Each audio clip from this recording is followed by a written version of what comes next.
Good morning mga boss and welcome back to our channel. Ayan, sa mga hindi pa natin subscriber dyan mga boss, ayan, baka naman ayan mga boss, pakipindot yung subscribe button dyan sa baba at para maging updated kayo sa ating video mga boss. Pakihit na rin ng notification bell at pa-like and share na rin.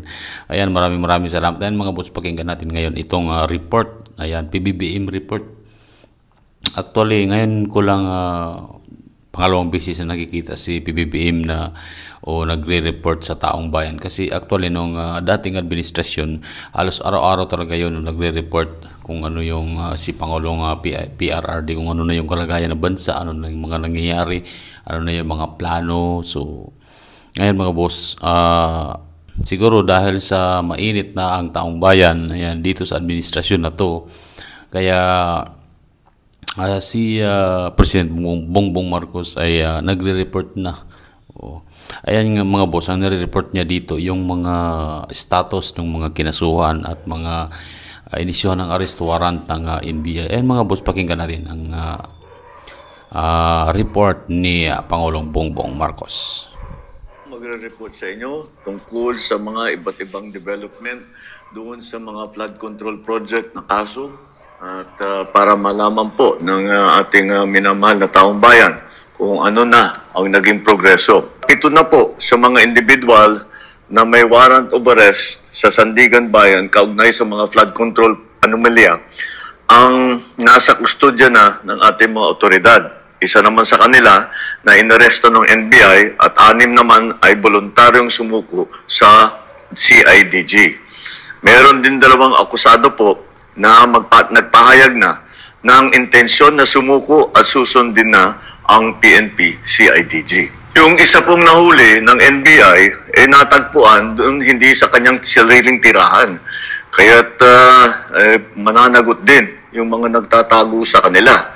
At kaya't sinasabi natin yung mga may balak na tulungan itong mga ito ay ang pinakamalaking tulong na ibigay ninyo sa kanila ay mag-surrender na sila. At para makasagot na sila dito sa mga aligasyon na hinaharap nila. Wala pong mga special treatment itong mga ito. Mananatili sila sa kustodya ng NBI habang inaantay ang utos ng korte. Muli, sa 3 warrant at 16 na pangalan, 7 na ang hawak ng ating otoridad.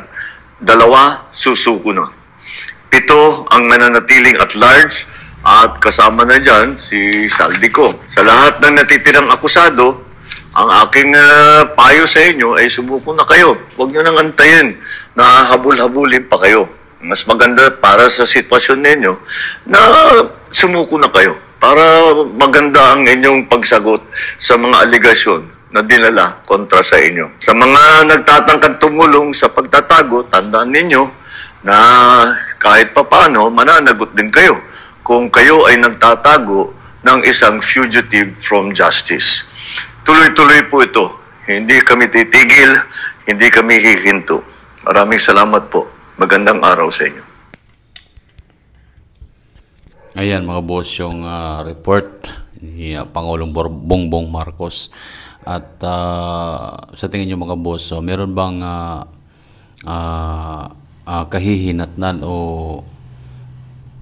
mahuhuli ba niya yung mga lahat ng mga sangkot dyan? O imagine mga boss, ano pa lang yan, flood control scandal pa lang yan, hindi pa kasali yung mga road to farm, farm to road, o mga ganun na mga anomaly sa custom, Bureau of Custom at iba't ibang departamento pa. So meron kayang mangyayari dito mga boss.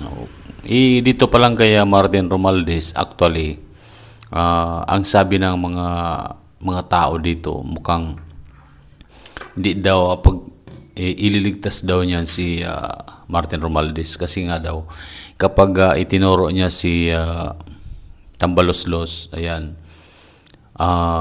ikakanta din daw siya. Natural kasi, siyempre kung ikaw yung Pangulo, ikaw yung kasama ka dun sa systematic na korupsyon na nagaganap, talagang masasangkot ka talaga dyan.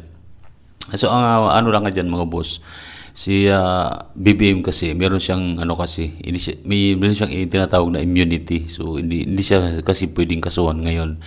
Ang paraan lang para matanggal siya sa pwesto bilang isang presidente ay yung tinatawag na impeachment. So ngayon pag i-impeach siya, siyempre dadaan niya sa Kongreso at ang maging judges dyan yung mga nasa Senado, yung mga senador na 24. So, problema lang dyan kasi ang pag nagsampa ka ng impeachment dyan, puro mga kaalyado niya yung nasa majority nandun sa Congress. So, dun pa lang, mukhang hindi na nila yan aaksyonan pagka nagkataon. So, talagang mahirapan. Kahit sabi, yun nga issue sa drugs, dapat niyan, kahit presidente ka, binoto ko ng taong bayan, matik yan na pagka pinadrug test ka ng hair follicle test ka ng taong bayan, wala kang magagawa dyan, kailangan mong sumunod kasi issue ng kasi yan kapag ang isang namuno ay sa droga, sa drugs, medyo hindi na maganda yung niya, siyempre malaki yung buong Pilipinas o buong bansa yung hinawakan mo dyan. Pagdating sa mga desisyon, kinakailangan dyan, nasa nasa maayos na pag-iisip or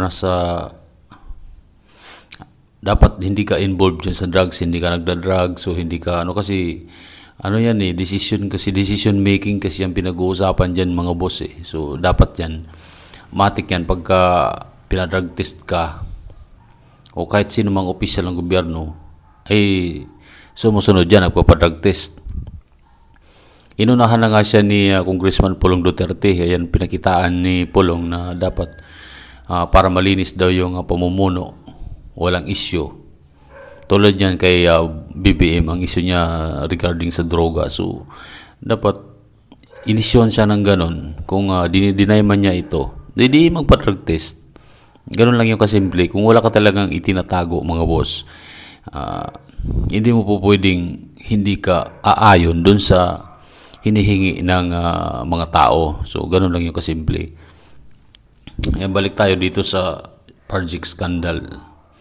Tingnan natin mga boss, may mangyayari kaya dito? Si Saldico ang ginigipit nila ngayon. Pero in fact, hindi naman magagawa ni Saldico yun kung walang nakakataas sa kanya kasi appropriation chairman lang naman siya.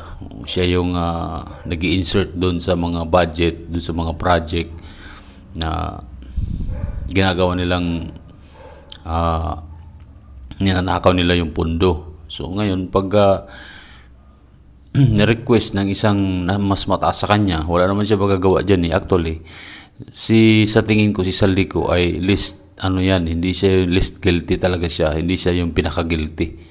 Actually. Meron pa talagang mas mataas dyan. So, dahil nga umalma na ang taong bayan dyan sa scandal na nangyayari, kaliwat ka ng mga korupsyon. So, ayan, tulad ngayon, nagre-report si BBM. Second time ko nakikita nag-report siya. Ngayon lang kasi alam niya na nasa panic mode na kasi ang Malacanang ngayon. Ayan, nasa survival time na sila. So, kaya siguro para kinukuha lang niya yung attention ng tao para sabihin na ginagawa niya yung trabaho niya bilang presidente. So, kayo mga boss, ano yung masasabi niyo dito? Ayan, please comment down below. Ayan, mag-comment kayo mga boss. At ito ay para naman sa bayan. At sa mga hindi pa natin subscriber dyan, ayan, please subscribe mga boss. Ayun lang po yung tulong nyo sa akin.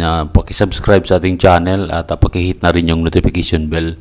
Ayan, maraming salamat at hanggang sa muli mga boss.